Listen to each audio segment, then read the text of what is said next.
I was numb. The man's words still echoed in my mind. I'm doing you a favor, Chloe. You need someone to take care of you. I thought he was saving me, but in reality, he was just the beginning of my descent into hell. He offered me a bed, a hot shower, a meal. It was a dream come true for a girl who'd been living on the streets for months. But that was just the bait. The real price was my body.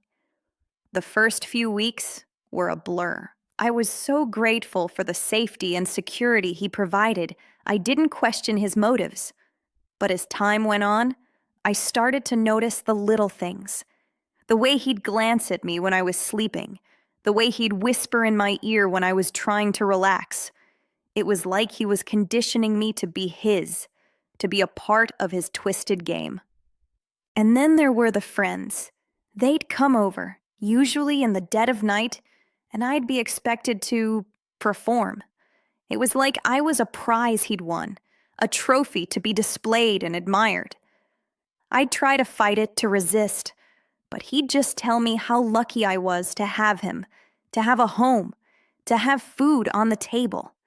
It was a lie, but I believed it. I had to. The worst part was the manipulation. He'd make me feel guilty, like I owed him something, like I was nothing without him. And the worst part was, I started to believe it. I'd look in the mirror and see a person I didn't recognize, a person who was broken, who was lost. I was trapped in a nightmare, and I didn't know how to escape. But I did. I left him, with nothing but the clothes on my back. It was a terrifying moment, but it was also liberating. I realized that I didn't need him, that I was stronger than I thought. I was still on the streets, but I was fighting. I was fighting for my freedom, for my dignity, for my very life. And that's when it hit me. I was 29 years old, and I'd been pimped out by a man who promised me safety. The thought was like a punch to the gut, a reminder of all the times I'd been taken advantage of, all the times I'd been used. But it was also a wake-up call. I realized that I had the power to change, to take back control of my life. It's been months now since I left him, and it's been a roller coaster ride. There are times when I feel like I'm back where I started, times when I question my own sanity.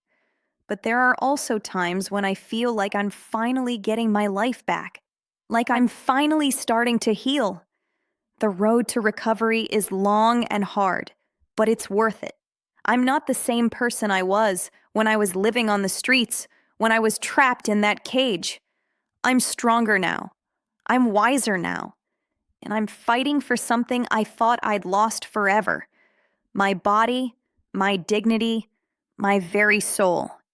It's not an easy battle, but it's one I'm willing to fight. Because in the end, it's not just about me.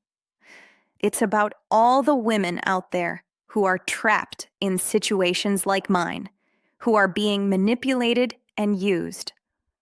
It's about giving them a voice, about giving them hope. And it's about showing them that they're not alone, that they're not broken. I'm still on the streets, but I'm no longer lost. I'm no longer trapped. I'm fighting, and I'm winning. And that's the most beautiful thing I've ever felt. Here's the content for Section 1, From Streets to Sanctuary, 00 to 3:30. I still remember the day I met him. The man who would change my life forever.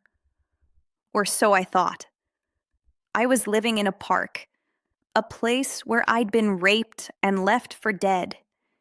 It was my daily reality, a never-ending cycle of survival and dignity. I was 29 years old, but I felt ancient, worn down by the harsh streets and the cruel hands that had held me captive. So when a man looked at me, not with pity, but with a plan, I thought he was my savior. He offered me a bed, a warm meal, a hot shower. It was an act of kindness, Or so I thought. Looking back, I realize I was numb. I was so numb that I didn't even notice the subtle manipulation. He told me I was too beautiful to be sleeping on a bench, that he was doing me a favor by taking me in. He spoke with a soothing tone, a gentle voice that made me feel like I was home. But I was just a commodity to him, a prize to be won, a body to be used and discarded. I remember the first few days like a dream. He showed me kindness, compassion, and care. He fed me, clothed me, and sheltered me. I felt human again, like I was worthy of love and respect. But deep down, I knew something was off. He had an ulterior motive, a hidden agenda that I couldn't quite put my finger on. And then, the kindness started to have conditions. He'd mention how much he was doing for me, how much I owed him. The first time he brought a friend over, he said, just be nice to him. He helped me get this place. I knew what he meant. I had no choice. I was trapped in a web of deceit, a prisoner of my own making. I didn't know it then, but I was just a pawn in his game, a piece to be used and discarded. He saw me as a means to an end, a way to get what he wanted. And what he wanted was my body, my soul, my very essence. I was just a commodity to him, a prize to be won, a body to be used and discarded. The streets were hell, but at least I had a roof over my head. Or so I thought. Little did I know, I was just trading one hell for another. The unwinnable game. I'd been living in the park for months, and the days blurred together like watercolors in the rain.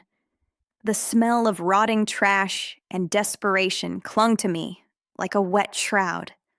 I was numb, a ghost haunting the streets, searching for a way out. That's when he appeared, a stranger with a kind smile and a plan. He offered me a bed, a place to rest, a chance to escape the park's hellish grip. I thought he was my savior, but little did I know. He was just the beginning of my descent into hell, the Faustian bargain. He took me to a small apartment, a dingy room with a sagging mattress and a flickering light bulb. It was a far cry from the park, but it was home. He fed me, clothed me, and showed me kindness. I was grateful, but I soon realized that his kindness came with a price. He'd mention how much he was doing for me, how much I owed him. The first time he brought a friend over, I knew what he meant. I had no choice.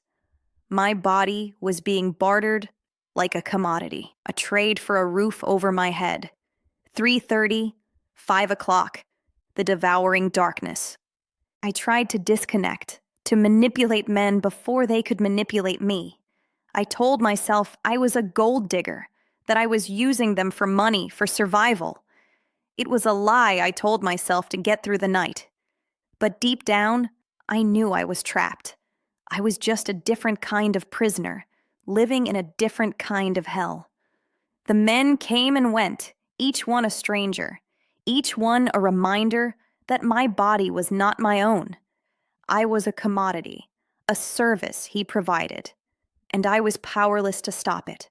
The breaking point came when he brought a man who was cruel, who hurt me on purpose. I looked in the mirror afterwards and didn't recognize the person staring back. I realized the bed he offered me wasn't a safety net. It was a cage. And I'd rather die on the street than live in that cage. I left with nothing but.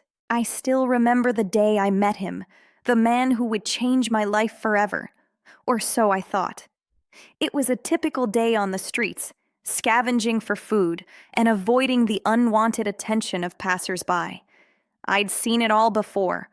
The pity, the judgment, the occasional offer of a meal or a place to sleep. But this one was different. He didn't look at me with pity or disgust. He looked at me with a plan. What would make a person trade their body for a place to stay? I've asked myself that question 1,000 times since then. Was it desperation, loneliness, the promise of safety and security. I thought I had been living on the streets for so long, but in reality, I was just numb. I was a ghost haunting the streets, searching for a place to call home. That's when he offered me a bed, a hot shower, and a real meal. It felt like a miracle. I was so desperate to feel human again, to feel like I belonged. But little did I know, it was just the beginning of a nightmare. A nightmare that would haunt me for years to come. A nightmare that would make me question everything I thought I knew about myself and the world around me. I've seen people on the streets, people who have been through the same thing I have, people who have lost everything and everyone they ever loved. And I've wondered, what makes us tick? What makes us choose one path over another? What makes us trade our dignity for a place to sleep? I don't have the answers to those questions yet, but I'm on a journey to find out. And I'm not alone. I'm joined by the voices of those who have been through similar experiences. Voices that are screaming for help, for justice, for freedom. I remember the park where I'd lost myself, where the only sound was the constant hum of desperation. It was a place where time stood still, where the only thing that moved was the trash blowing in the wind. I'd been there for months, trying to escape the pain of my past, but the streets seemed to swallow me whole. Every day was a battle, a fight for survival in a world that seemed determined to crush me. I'd scrounge for food, searching for discarded scraps in dumpsters and on benches. I'd avoid the unwanted attention of passers-by, trying not to make eye contact, trying not to be seen. But it was hard to hide when you were living in a park, when your existence was a constant reminder of your failure. I remember the smell of rotting trash, the stench of desperation that clung to me like a wet shroud. I was numb, a ghost haunting the streets, searching for a place to call home. But home was a luxury I couldn't afford, a luxury I'd lost long ago. As I walked through the park, I'd see other people like me, people who'd lost their way, people who'd given up. We'd exchange glances, a silent understanding passing between us. We were all in this together, all struggling to survive in a world that seemed determined to crush us. But I was different. I had a plan to escape the streets, to find a way. Section 6. The haunting memories and the cycle of abuse.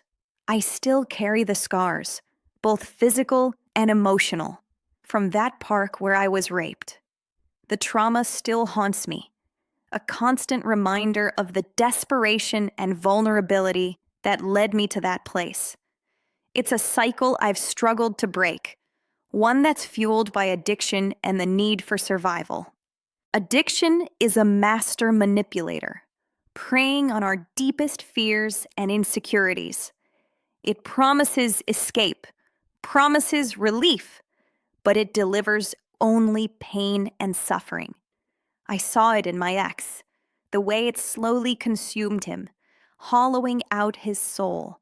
And I saw it in myself, the way I used it to dull the pain of my past. But the cycle of abuse is more insidious than that. It's a never-ending spiral of predators and prey, where those in power exploit those who are vulnerable. I fell into that trap, trading my body for a place to stay, for a sense of security. But it was never just about sex. It was about control. He controlled my movements, my actions, my very existence. The memories of that time are etched in my mind like scars on a battlefield. I remember the feel of his hands on me, the smell of his breath, the sound of his voice whispering cruel taunts in my ear. It's a pain that never truly goes away, a constant reminder of the horrors I've faced. But here's the